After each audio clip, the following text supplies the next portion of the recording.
الحمد لله رب العالمين الصلاة والسلام على سيد الأنبياء والمرسلين أما بعد فأعوذ بالله من الشيطان الرجيم بسم الله الرحمن الرحيم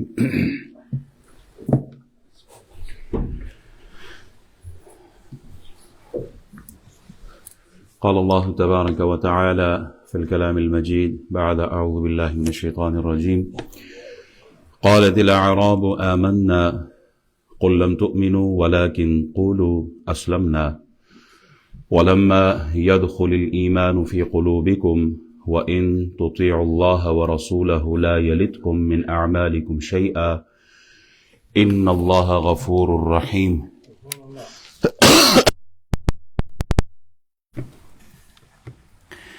صدق الله مولانا العظيم وصدق رسوله النبي الأمين الكريم ونحن على ذلك لمن الشاهدين والشاكرين والحمد لله رب العالمين.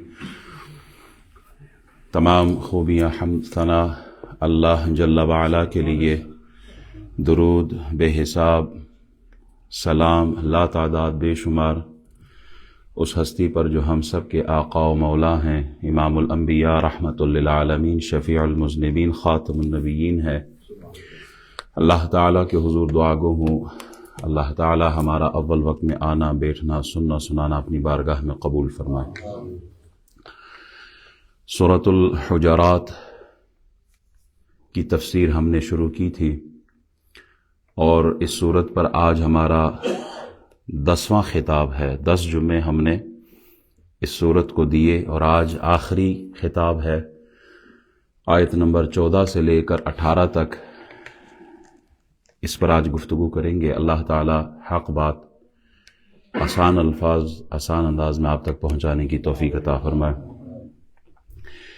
ہجرت مدینہ شریف کے بعد جب اللہ تعالی نے اسلام کو غلبہ دیا، اسلام کو طاقت دی، قوت دی، ایک اسلامی ریاست وجود میں آئی، تو ارد گرد کے جو قبائل تھے انہوں نے دنیاوی مفادات کی خاطر مالی منفعت کو نظر میں رکھتے ہوئے ریاست مدینہ سے فائدہ اٹھانے کے لیے اسلام ظاہر کیا کہ ہم مسلمان ہو گئے ہیں، لیکن ایمان ان کے دلوں میں نہیں تھا.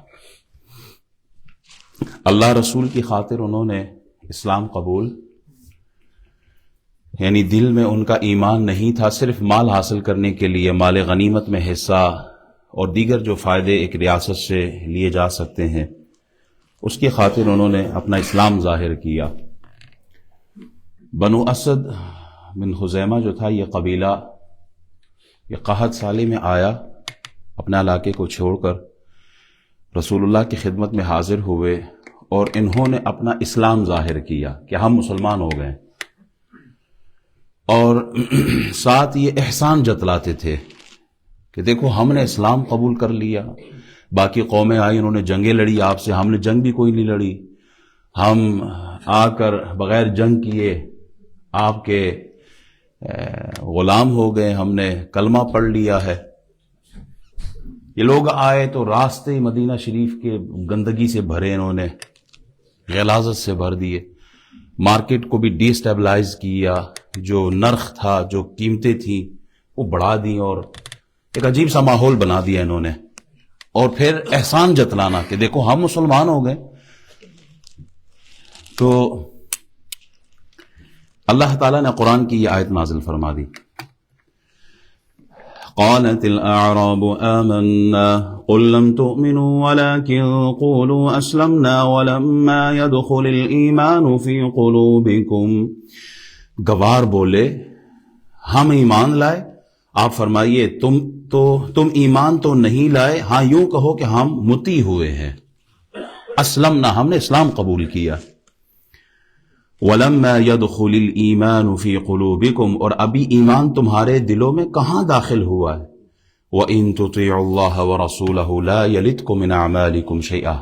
آیت کا اگلا حصہ ہے. اللہ تعالی ارشاد فرماتا ہے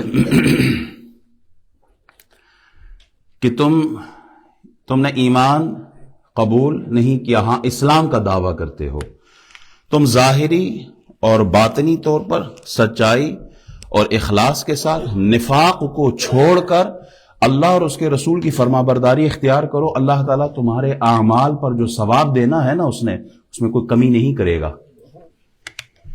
وَإِن تُطِيعُوا اللَّهَ وَرَسُولَهُ لَا يَلِتْكُم مِّنْ أَعْمَالِكُمْ شَيْئًا، تمہارے عمل کسی عمل کا تمہیں نقصان نہیں دے گا وہ۔ قُل لَّمْ تُؤْمِنُوا وَلَٰكِنْ قُولُوا أَسْلَمْنَا، محبوبہ فرماتے تم ایمان نہیں لائے، تم یہ کہو کہ تم اسلام لے آئے ہو۔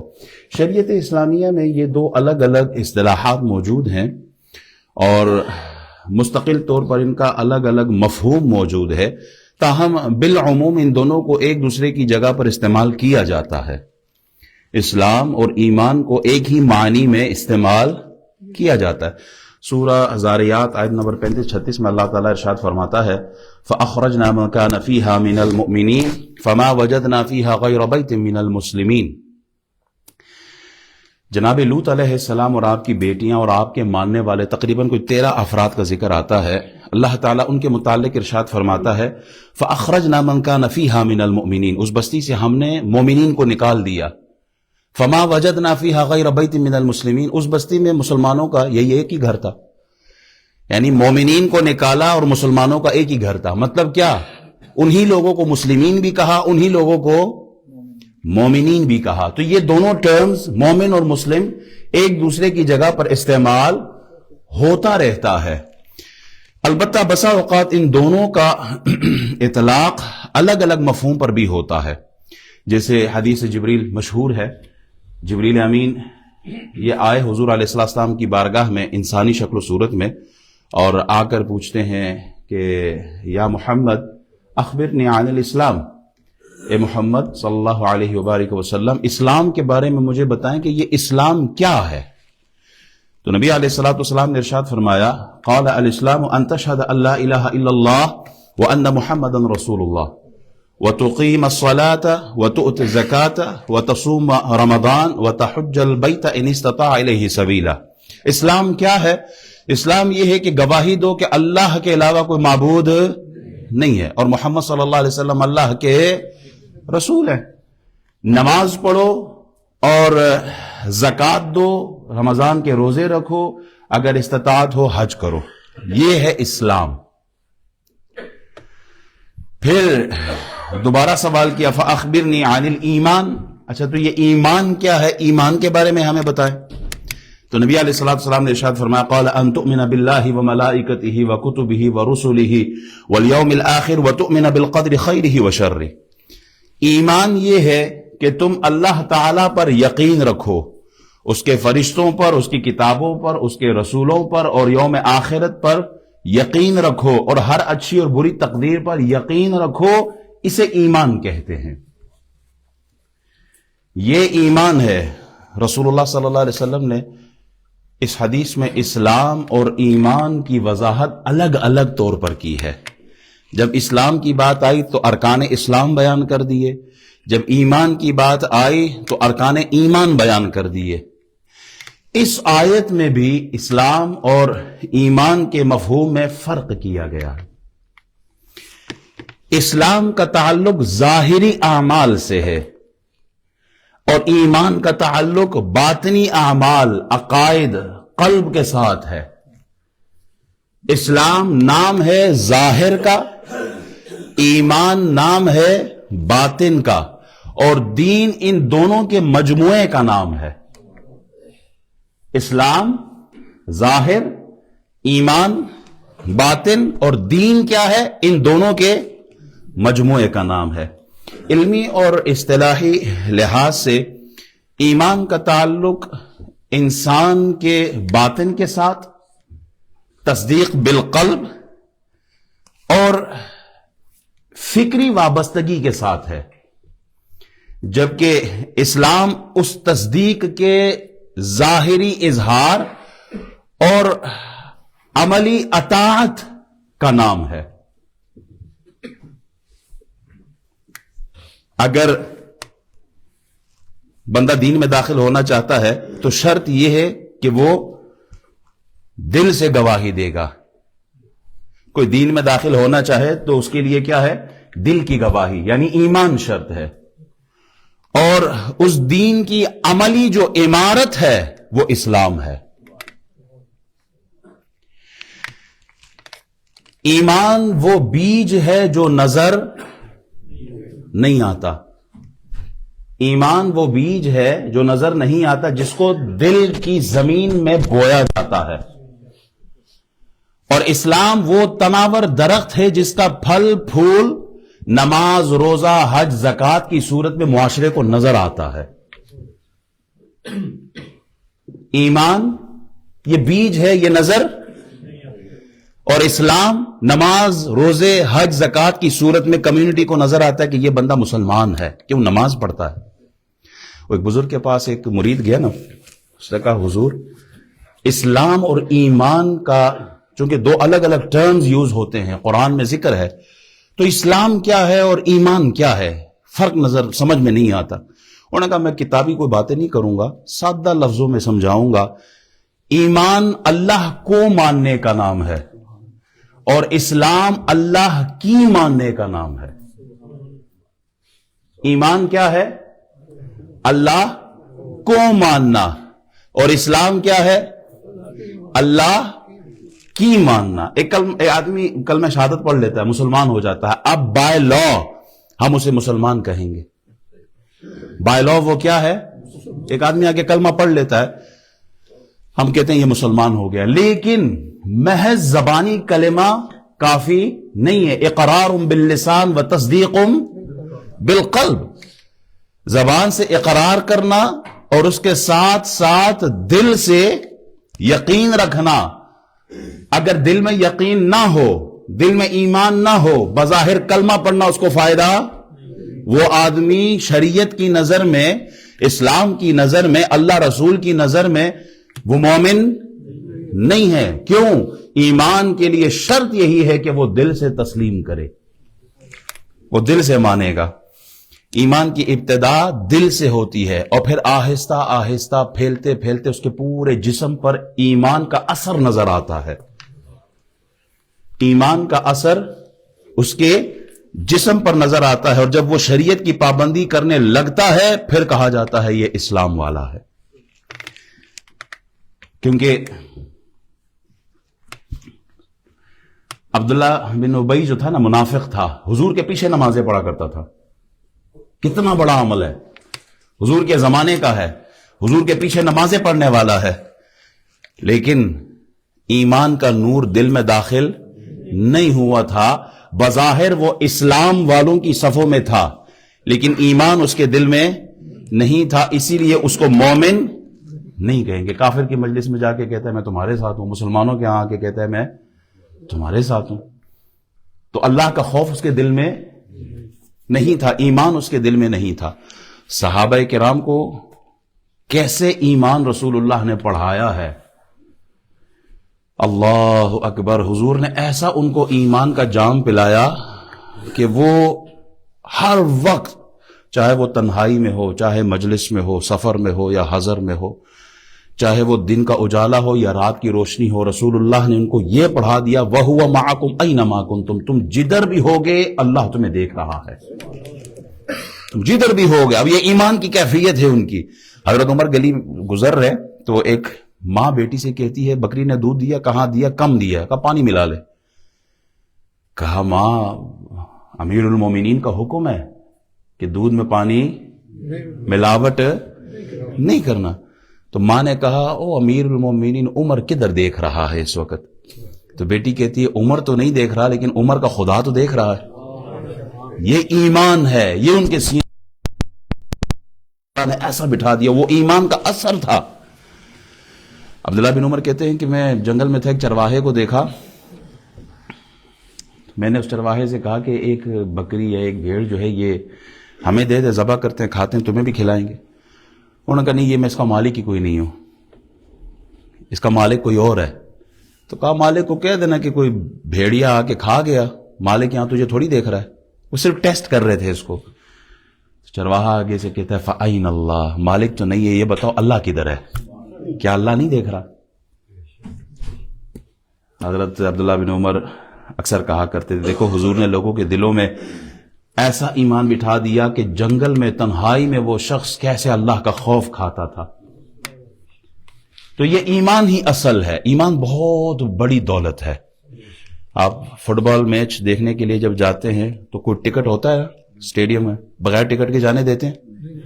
پاس ہوتا ہے کوئی تو پھر تو جنت کا بھی ایک ٹکٹ ہے. جنت میں ہر کوئی تو نہیں جائے گا نا. جنت میں جس کے پاس ٹکٹ ہوگا وہی جائے گا. اور جنت کا ٹکٹ کیا ہے؟ لا الہ الا اللہ محمد الرسول اللہ. ایمان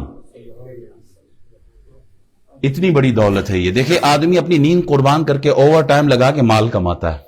ایسا ہی ہے. مال کما لیا, اب گھر کا کوئی فرد, بیٹا بیمار ہو گیا, بیٹی بیمار, والد والدہ, ڈاکٹر کہتے ہیں 1 لاکھ پاؤنڈ دو گے تو اس کا آپریشن ہوگا. اب اس نے دولت کو اور جان کو جب ترازو میں ڈالا تو اس نے کہا نہیں, جان کے بدلے دولت کی کوئی ویلیو نہیں ہے. اس نے وہ 1 لاکھ پاؤنڈ جو اس نے محنت سے کمایا تھا ڈاکٹر کے حوالے کر دیا, کہا جان بچاؤ, پیسوں کی کوئی ویلیو نہیں جان کے مقابلے میں.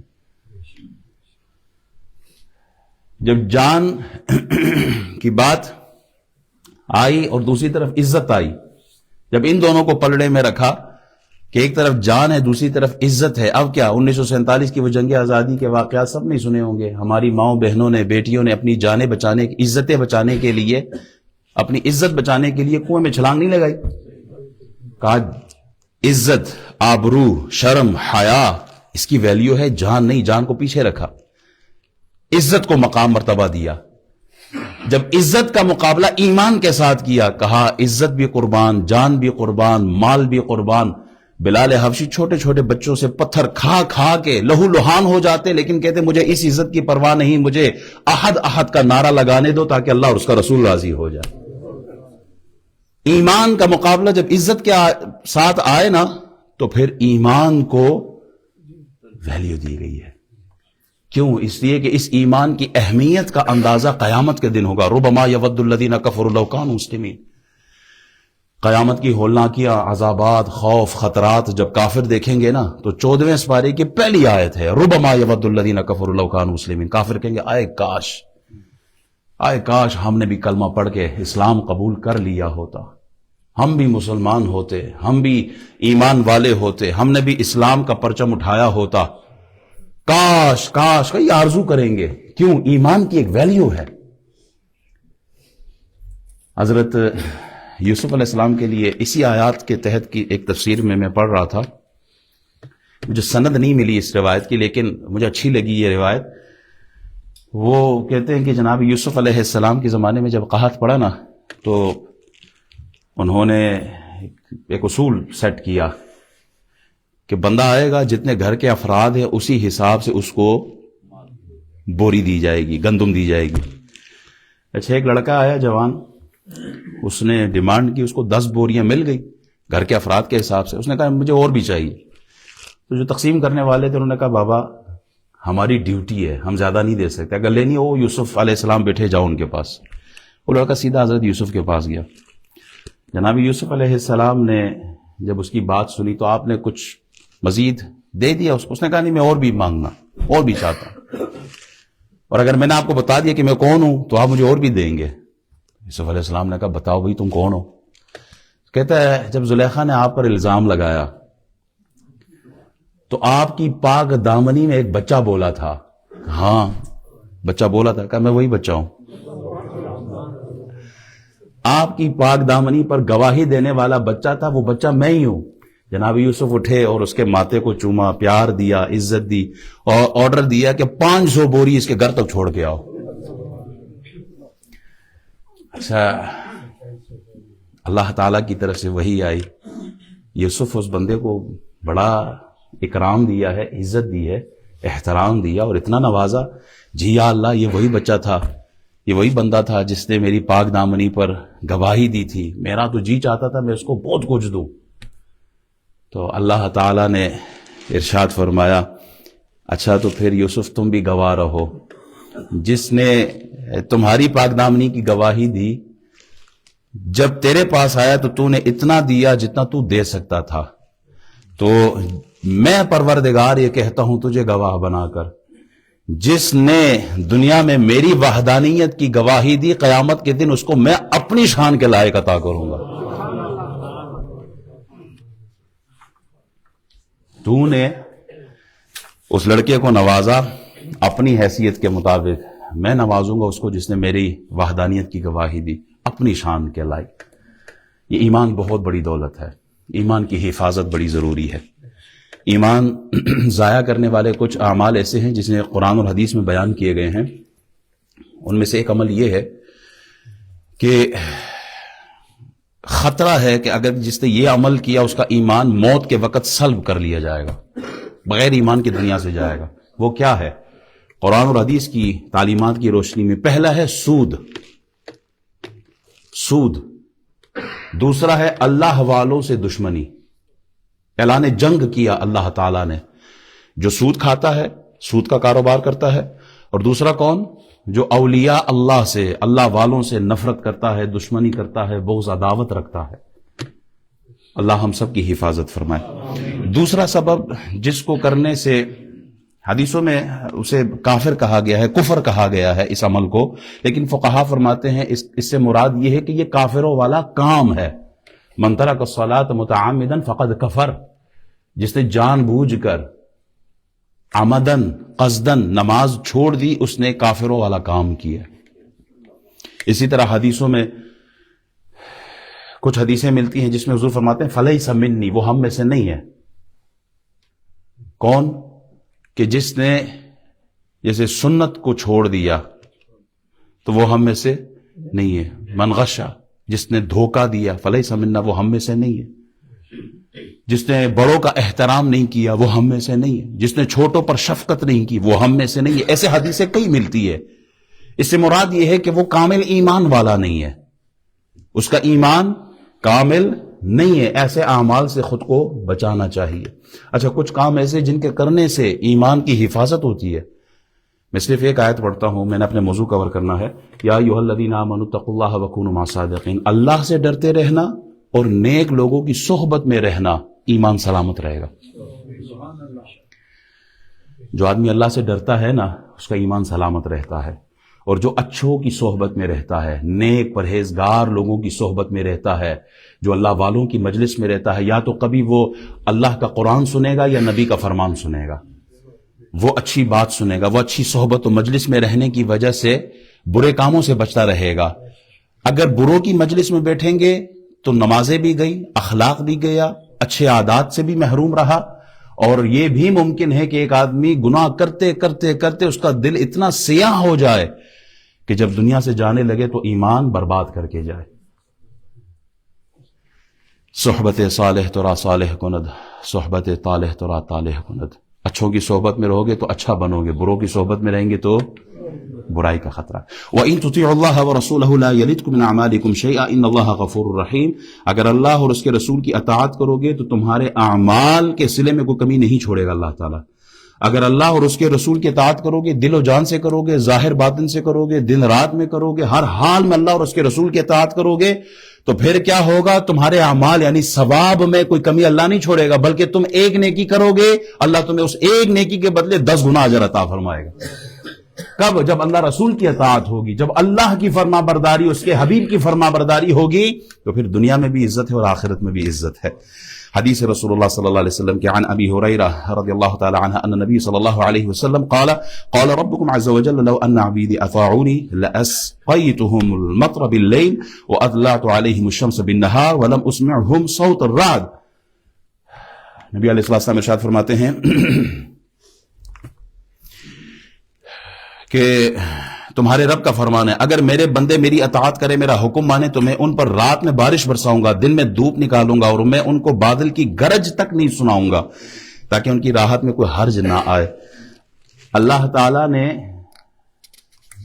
آخرت میں، تو قرآن کہتا ہے نا وَإِنَّمَا تُوَفَّوْنَ أُجُورَكُمْ يَوْمَ الْقِيَامَةِ، آخرت میں اللہ ہر عمل کا پورا پورا بدلہ دے گا۔ لیکن یہ آخرت کی بات تو اپنی جگہ پر ہے، دنیا میں بھی اللہ عزتوں سے نوازے گا، دنیا میں اللہ عزتوں سے نوازے گا، رات کو بارشیں، دن کو دھوپ، اور کہا یہ جو بجلی کی کڑک ہے نا، بادل کا گرجنا ہے نا، اس سے آدمی خوف زدہ ہوتا ہے۔ اللہ کہتا ہے میں یہ بھی تم لوگوں کو نہیں سناؤں گا۔ کب؟ جب تم میرے اور میرے حبیب کے بن جاؤ گے۔ پتنگ دیکھتے ہیں نا، پتنگ آسمان تک جاتی ہے، او بلندی پر ہوتی ہے، کب؟ جب اس کی ڈور بندے کے ہاتھ میں ہو. ایسا ہی ہے، پتنگ اڑتی رہتی ہے، کیوں؟ وہ ڈور کسی کے ہاتھ میں ہے. جب وہ ڈور کا تعلق پتنگ سے ٹوٹ جائے تو پھر وہ آسمان کی بلندیوں سے زمین پر آتی ہے اور چیر پھاڑ دی جاتی ہے. اے امت مصطفیٰ، جب تک تمہارا تعلق دامن مصطفیٰ سے ہوگا تمہاری عزت آسمان کی بلندیوں پر نظر آئے گی. جب دامن مصطفیٰ سے تم نے تعلق توڑا تو دنیا، یہ طاغوتی قوتیں، یہ کافر تمہیں چیر پھاڑ کر ختم کر دیں گے. آج شرق ہو یا غرب ہو، آپ مسلمانوں کی حالت دیکھیں نا. مسلمان تکلیف میں ہے، رو رہا ہے، بلاؤں میں گرا ہوا ہے، غمزدہ ہے، خون بہایا جا رہا ہے. کیوں؟ اس لیے کہ اللہ کے احکامات کی خلاف ورزی مومن تو ہی کر رہا ہے. نبی کی سنتوں کے متبع تم نہیں ہو. قرآن تو موجود ہے، پڑھنے والا کوئی نہیں، سمجھنے والا نہیں، عمل والا نہیں، قرآن کا پیغام آگے پہنچانے والا کوئی نہیں ہے. 5 وقت نماز فرض ہے، نماز پڑھتے نہیں، زکات دیتے نہیں، روزے رکھتے نہیں. اے مومن، تیری امانت داری نہیں، تیری دیانت داری نہیں، قول کے سچے نہیں، وعدے کے پکے نہیں، تو صدق کے مقال بھی نہیں، رزق کے حلال بھی نہیں ہے. اے مومن، نہ حقوق اللہ کے پابند، نہ حقوق العباد کا خیال.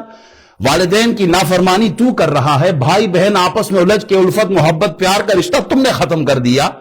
اللہ کی عبادت بھی نہیں ہے، مصطفیٰ کی اطاعت بھی نہیں، نہ شرم نبی ہے، نہ خوف خدا ہے، یہ بھی نہیں ہے، وہ بھی نہیں. اسی لیے تم ہر جگہ بدحال ہو، کیونکہ تم نے اللہ رسول کا دامن چھوڑ دیا ہے. اگر جنت میں جانے کا ارادہ ہو تمامی کا تو پھر گلے میں پہن لو کرتا محمد کی غلامی کا. اللہ فرماتا ہے قُلْ إِن كُنتُمْ تُحِبُّونَ اللَّهَ فَاتَّبِعُونِي يُحْبِبْكُمُ اللَّهُ. تم دعویٰ کرتے ہو نا کہ ہم اللہ سے پیار کرتے ہیں، اللہ فرماتا ہے تم میرے حبیب کے بن جاؤ، اللہ خود تم سے پیار کرے گا.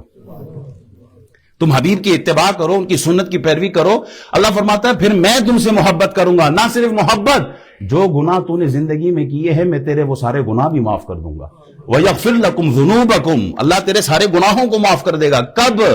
جب تم میرے حبیب کے بن جاؤ گے. آیت نمبر 15 انما المؤمنون الذين آمنوا بالله ورسوله ثم لم يرتابوا وجاهدوا باموالهم وانفسهم في سبيل الله اولئك هم الصادقون. ایمان والے تو وہی ہیں جو اللہ اور اس کے رسول پر ایمان لائے پھر شک نہ کیا اور اپنی جان اور مال سے اللہ کی راہ میں جہاد کیا، وہی سچے ہیں. مومن کیا کہتا ہے؟ ایمان والا کیا کہتا ہے؟ قل ان صلاتي ونسكي ومحياي ومماتي لله رب العالمین. میری نمازیں پڑھنا، میرے روزے رکھنا، میرا حج کرنا، میرا زکات دینا، میرے اچھے اعمال اور میرے اچھے اخلاق، اللہ یہ سب تیرے لیے ہے.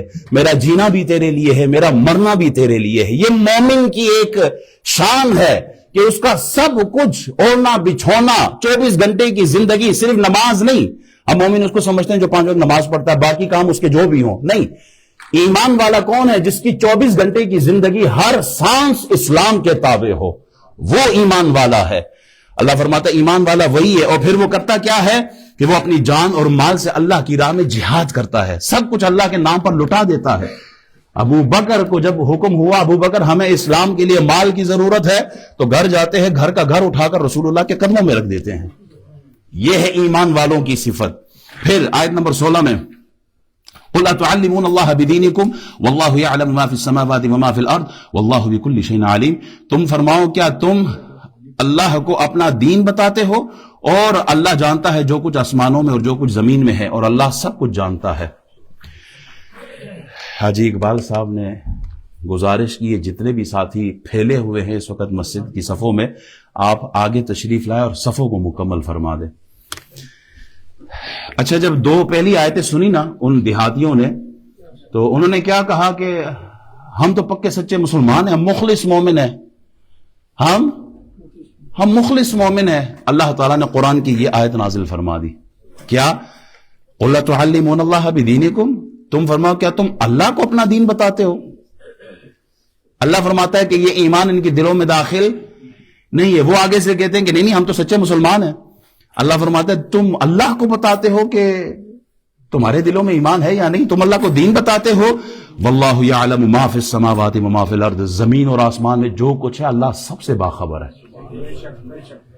اللہ کو بتانے کی دکھانے کی ضرورت نہیں ہے، اللہ سب جانتا ہے. ہمارے دلوں پہ جو خیالات یہ پٹی چلتی ہے نا، زبان پہ ابھی وہ بات آئی بھی نہیں، اللہ اس خیال اس پٹی سے بھی واقف ہے. اللہ سے کوئی چیز چھپائی نہیں جا سکتی. آیت نمبر 17 میں اللہ تعالی ارشاد فرماتا ہے یمنون علیک ان اسلموا قل لا تمنوا علی اسلامکم بل اللہ یمن علیکم ان ہداکم للایمان ان کنتم صادقین. اے محبوب، وہ تم پر احسان جتاتے ہیں کہ مسلمان ہو گئے ہیں، تم فرماؤ اپنے اسلام کا احسان مجھ پر نہ رکھو، بلکہ اللہ تم پر احسان رکھتا ہے کہ اس نے تمہیں اسلام کی ہدایت کی ہے.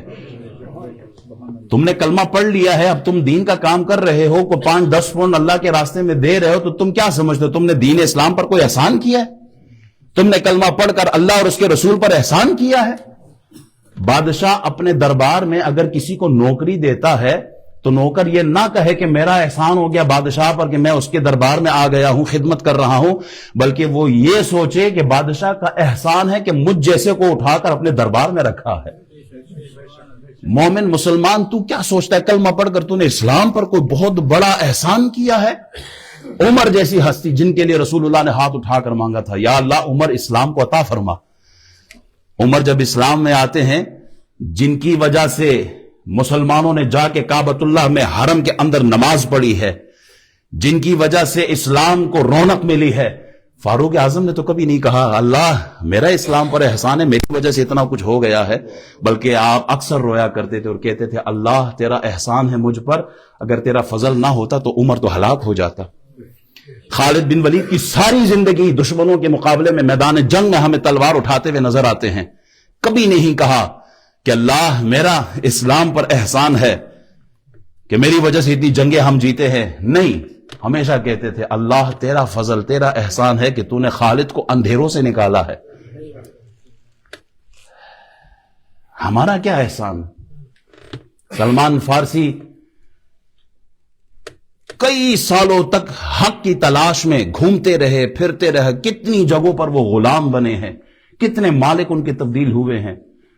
حق کی تلاش کرتے کرتے جب وہ حق تک پہنچے، اسلام میں داخل ہوئے، انہوں نے تو کبھی نہیں کہا میرا احسان ہو گیا، کہا نہیں اللہ کا مجھ پہ احسان ہے جس نے مجھے سیدھا راستہ دکھایا ہے. جب کسی نے نام پوچھا نا آپ کا نام کیا ہے، کہا اسلام. باپ کا نام کہا اسلام، دادے کا نام کہا اسلام، قوم کا نام کہا اسلام. ہمارا سب کچھ ہمارا اسلام ہی تو ہے، ہمارا سب کچھ ہمارا اسلام ہے. جو بھی نعمت ملی ہو اس نعمت پر اللہ کا شکر ادا کرنا چاہیے، احسان نہیں جتلانا چاہیے. اللہ نے میں نے اگر مسجد میں 1000 پونڈ دیا ہے تو یہ میرا کمال نہیں ہے، یہ اس کا کمال ہے جس نے مجھے پہلے دولت دی اور دولت دینے کے بعد سخاوت دی اور پھر اتنا بڑا دل دیا کہ مال اپنے اکاؤنٹ سے نکال کر اللہ کے ہی راستے میں دے رہا ہوں جس پر وہ مجھے 10 گنا ریٹرن کرنے والا ہے. تو یہ احسان بھی اللہ ہی کا ہے کہ اس نے مجھے توفیق دی ہے اس مال کو واپس اس کی طرف لوٹانے کے لیے. امام شافعی سے کسی نے پوچھا نا کہ آپ اتنے بڑے عالم ہو، آپ کا اتنا بڑا مقام، اللہ نے آپ کو اتنا بڑا علم دیا، تو آپ نے جواب دیا یہ میرا کون سا کمال ہے؟ اگر میرا اللہ مجھے چھوڑ دیتا تو میں تو جاہلوں سے بھی بدتر ہو جاتا.